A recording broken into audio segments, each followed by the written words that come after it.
What's up guys, Barry Game here, back with some more Heroic Expedition, and today we're going to be going over a video, not necessarily a tier list, but it's going to be kind of like the top 10 heroes you want to try to build to make campaign progress, because there's a lot of heroes in the game that are good in certain game modes that are really bad in campaign. So I want to make sure you guys get on the right foot, make sure you're building the right heroes for a campaign, and let's jump into it.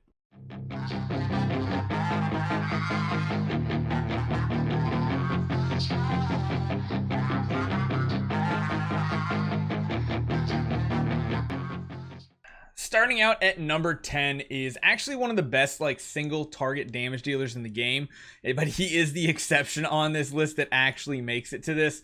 Karthus is a very hard hero to get copies of. At least for me, I've had a really tough time, but his abilities make him one of the best damage dealers in the entire game. He actually has a way to heal himself with his active ability as well. He gets increased attack bonuses, attack crit bonuses.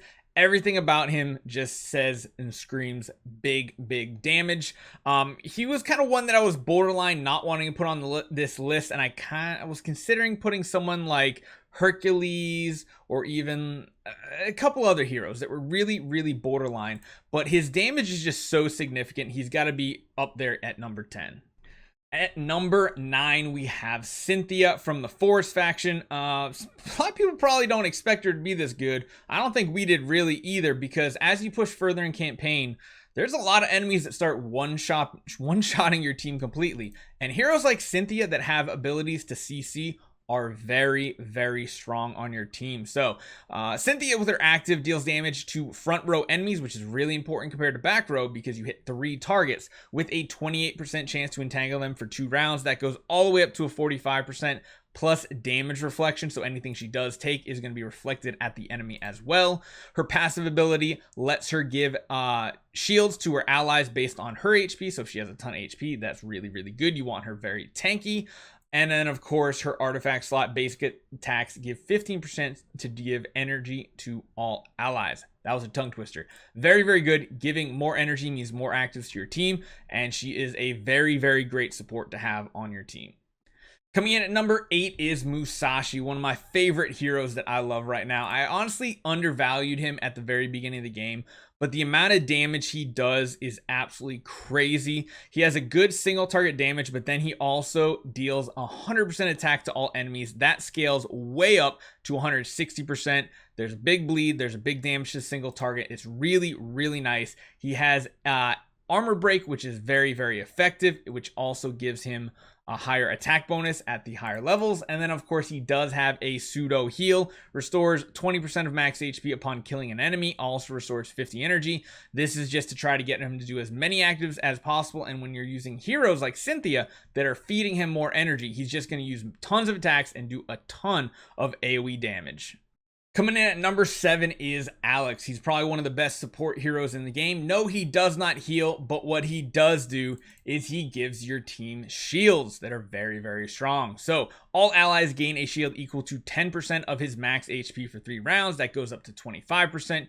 You want to build him super tanky with as much HP as possible, because that shield is going to save your life from getting one shot quite a few times, especially if you use Alex in conjunction with some of the other support heroes on this list. He can be an okay slot 1 hero as well. When attacked, this hero has a 30% chance to restore 5% max HP. It's pretty good, actually. The trigger rate goes up to 50%. The regeneration goes up to 7%. It's not bad. It's decent. It's good. And then, of course, his artifact at the end of each round, if this hero is shielded, he increases his armor level. That's great for survivability, especially if you're using him in slot 1. Now, there's better slot 1 kind of tanks out there, but Alex can definitely fill that role for your team. Coming in at number 6, barely missing the top 5, is going to be Michelle. So Michelle is a nice hybrid damage dealer / support hero. Her active ability is very nice. It's an AoE damage ability that hits all targets and then heals all allies for a percentage of her attack. When you get it up to level 5, there's also a purification chance of 40% and an armor level bonus of 4.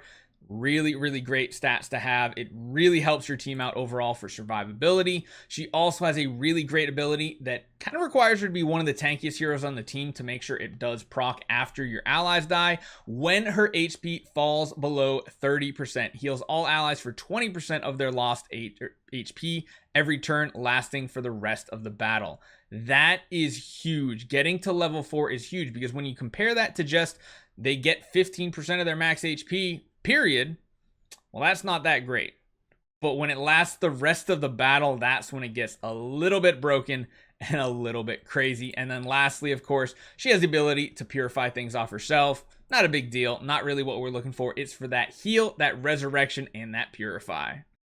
Coming in at number 5 is one of my favorite heroes, Sylvia. So one thing to just preface about Sylvia is she is a god in the early and mid game, but she does fall off as you progress further and further in the campaign. She's really good to be like a slot 1 tank early on. She has a heal when she blocks. Her active ability is a huge AoE attack that also gives her a block bonus, and block is very important for her because upon blocking an attack, Sylvia heals for 100% of attack and counterattack. So between that extra damage on counterattacking when she blocks and healing, she is a absolute beast tank. You've probably seen it on our channel here in our videos. And then one attack, it reduces the attacker's block break by a certain percentage. That's good too, because that means she's going to block more. She's really good, tons of AoE. But again, just remember, she will start dropping off in normal mode, probably about like 10 to 14 chapters in. Moving on to top 4 heroes. Now, these top 4 are infinitely better than the previous 6 we just talked about. The top 4 are like the very tippy top tier of campaign heroes. One hero I really undervalued early game was Sarah.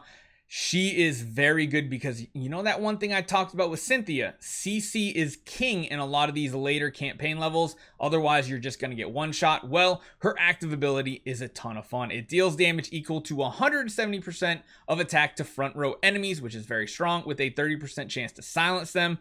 That gets really good because the attack damage goes way up. The silence percentage goes way up. The target receives 50% less healing for the next 3 rounds.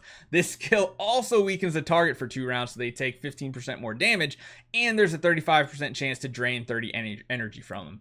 Whew, that is a mouthful. Absolutely crazy skills that she has here. Her passive now, whenever an ally casts a skill on an enemy, Sarah strikes the same enemy and deals 25% damage and has a chance to silence at higher levels. That is very strong as well, because, you know, like I said, CC is king, and all that silence is hugely important. It stops them from using actives, but the last passive from the artifact, attacks against silenced enemies have a 20% chance to stun them for 2 rounds. That goes all the way up to 35%.